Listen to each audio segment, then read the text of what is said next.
When Ben first brought the script to me, I looked at him and thought he was an asshole. Los Albertos, executive producer, production designer, and director of B-roll. When Ben approached me with the script, I knew that somewhere in the back of his head he had a horror movie in there, because we were talking about how it'd be sort of fun to do a horror movie, but it was always like a horror movie by a guy who doesn't like horror movies and wanted to reinvent it. So when he said he had a zombie movie, I was excited because I had no idea what it was going to be like. And coming from Ben, I knew it was going to be different. I'm Eric Strentz. I was the producer and cinematographer of Dorothy Marie and the Unanswered Questions of the Zombie Apocalypse. It's a mouthful. Well, Ben approached me months before we even cast He. So he showed me the script, and I fell in love with the character of She. I thought there was so much there to work with. I'm Amanda Roeder, and I played She in Dorothy Marie and the Unanswered Questions of the Zombie Apocalypse. Working with Ben was good because he was the writer and the director, so he really understood the script and was able to help me understand it and help guide me and make choices that I wouldn't have necessarily made for myself, but kind of help me find the character. My name's Brett Elam, and I play He in Dorothy Marie. May 2011, I had the idea to write a relationship story that happened amidst a zombie apocalypse. I'm Benjamin Harris. I'm the writer and director of Dorothy Marie and the Unanswered Questions of the Zombie Apocalypse. I brought the second draft of this script about a month and a half after I wrote it to Eric and Bose. Told them that I liked it and I really wanted to work on it and direct it. From the beginning, I pretty much knew what Ben was trying to do with this script. I think we were on the same page from the beginning, and that helped out a lot. Working with him, my main goal was just to make sure that what he envisioned with this would turn out in the final product. You know, early on, Ben presented the script. I was very hesitant. I said, there's no way. I'm sick of doing these two people in a single room, having a conversation. In fact, I didn't read the script until about the fourth draft. There was a lot of pushback on my part, but I'd like to think that because of this pushback, Ben created a better script. The amazing thing about the script is that there was so few rewrites. We actually shot the third draft. We had like 20 drafts of the script, and it was right about 15 that I really understood what was going on. We decided in the fall of 2011 to make Dorothy Marie our next big project and wrote Lumen's first feature film. Right after I first showed the script to Bose and Eric, I approached Amanda and asked her to be in it because we'd worked with her before on the film waves. We thought she was wonderful. We really wanted to work with her on a bigger project. And this character, I thought, presented beautifully for her. You know, it's exactly the type of role an actor wants to work on. There's so much there. There's so much. The characters are deep and there's a lot to work with. So I was excited and on board. And then in the fall, I was taking classes and I met Brett, and we were looking for a He, so Brett came in and read, and he was perfect. It just like totally clicked. I felt like I had a partner in crime. She kind of made it more comfortable. Amanda was my buddy doll that I got to keep with me wherever I went, she went. I really liked Brett's audition. Hey, I'm Brett Elam. I liked his delivery. He had great chemistry with Amanda right off the bat.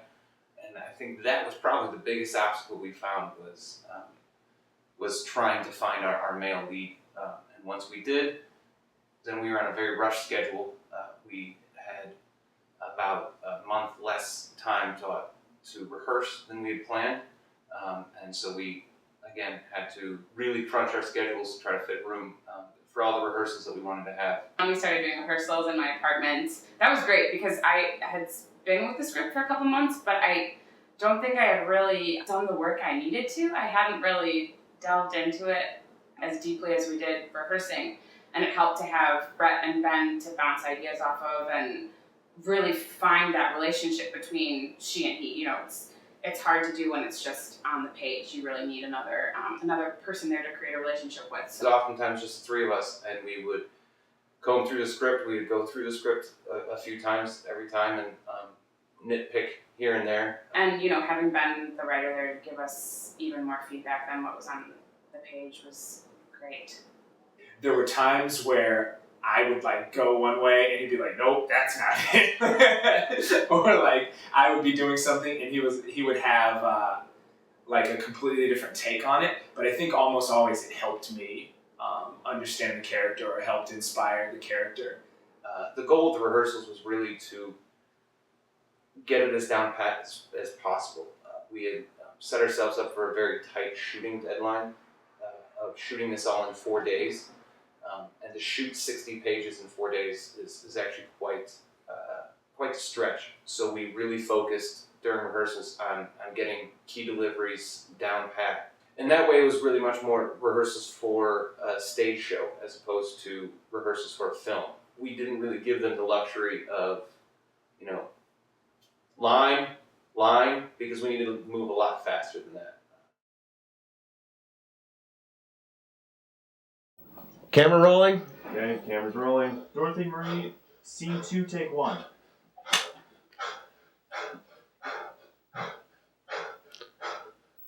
An actor action.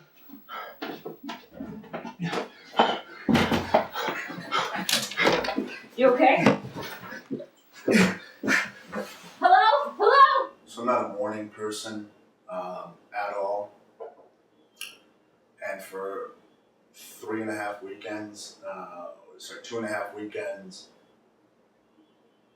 Ben would have me at his place on set at 8 in the morning. The day would go from, what did we do? We did 7:30 and we'd wrap at 7:30 p.m. was the idea. Well, sometimes we'd be at such a good pace or we'd be getting so much done and we'd be in the middle of something that we'd just keep on rolling. I think we went until midnight most of the nights, and as long as everyone was on board with it and no one was, complaining about it, and we were in good shape, and Being on set, it was fun. It was a good time for the most part. The days were long, but it was great. Brett and I, we shot at the house the whole weekend, and Brett and I were lucky enough to sleep there. But we slept over once, and so that was fun. It was kind of like a big old summer party, getting up in the morning, and Brett's going right into makeup, and we're running lines in the corner, and there's breakfast, and everybody's setting up shots. I mean, it was great. It was like this weekend out of reality, it felt like, because we were all just in this house together for 2 days for 12 hours. I mean, we were shooting for, it was a long time, and it was a blast. It was a great team of people, and it was a lot of fun. It was a lot of work, but it was fun. It was rewarding work.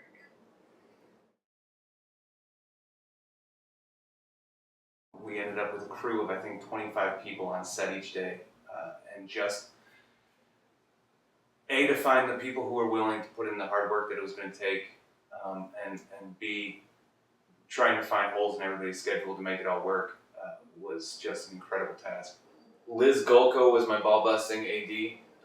This set and this film would not have happened if she didn't exist. She kept everything in line and kept everything on point, and was the taskmaster when I needed somebody else to be.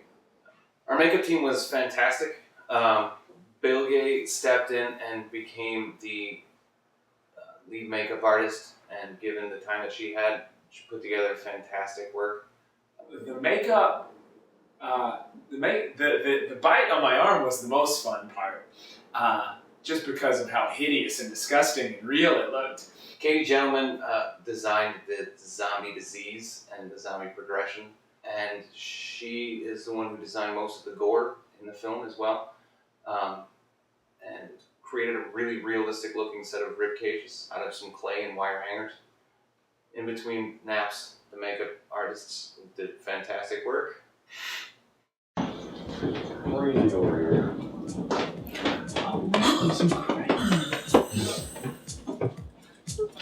Good morning.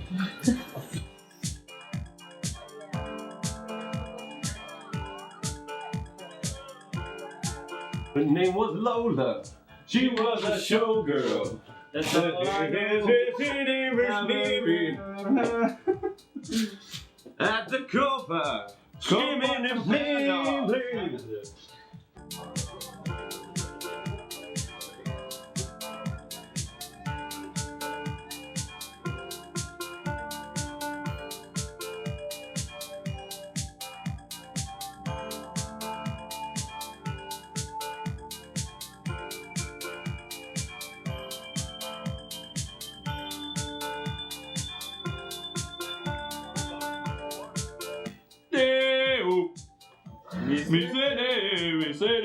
Me say, daylight come and we wanna go home.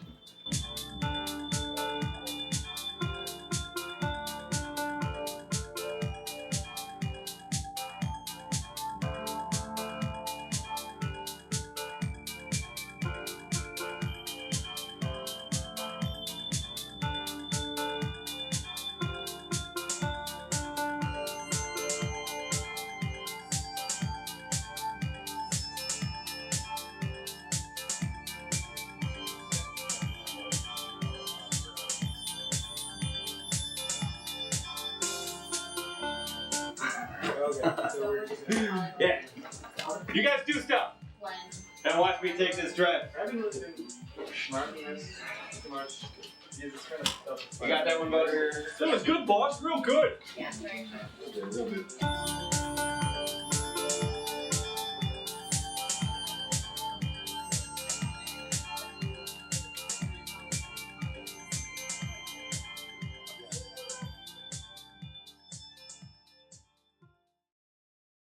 I hope when people watch Dorothy Marie and the Unanswered Questions of the Zombie Apocalypse that they can see something that started off as just a dream, a couple words on paper, on a computer screen, that brought together people that all shared a passion for filmmaking, and really take that dream of Ben's and really make it flourish and develop into a feature-length film.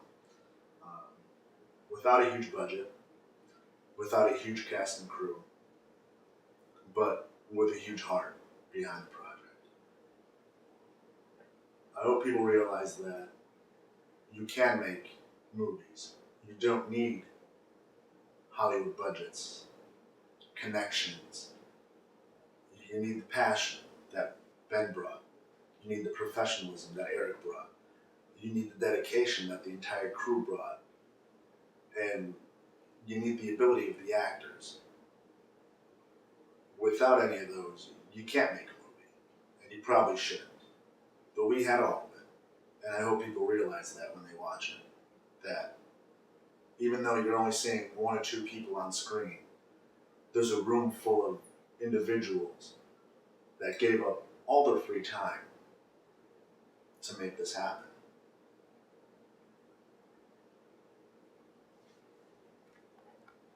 This is not going to be, Star Wars or Jurassic Park, anything like that, but it's definitely something that we feel is very special, and we hope that, it has an effect on you as a viewer, and you share it with people and have an opinion about it, because we want to keep doing this. So this is just phase one. It's the first step towards bigger things, I hope. There was never a time where I was brought to the brink and said, fuck, I just want to stop doing this. I give up. There was times where I feared that I was just so bogged down that I was going to lose my focus and it would drift away and kind of just crumble. The part of it that never let me stop is, first, this is something I've always wanted to do. I've always wanted to make a feature film. We as Rogue Lumen have always wanted to do it. We've talked about this since day one, that we'd eventually make a feature film. And from that, and then this family of people that have grown up around Dorothy Marie, for them, it was, as we got into it, it never could have happened that I could have let it go, because it stopped being about, my desire for this film, and it started being something that needed to be done for everybody who'd put so much hard work into it. And that became the driving force to finishing it. Because there was way too many people who had loved this project and worked on this project to just let it flitter away. And so, no, there's never been a time where I said, fuck it, we're not going to do it. It was just that stopped being an option once we decided we were going into pre-production on it, once we started contacting people and bringing people into the fold on it. It became much bigger than me. It was my ship to steer, but it was never my ship to sink.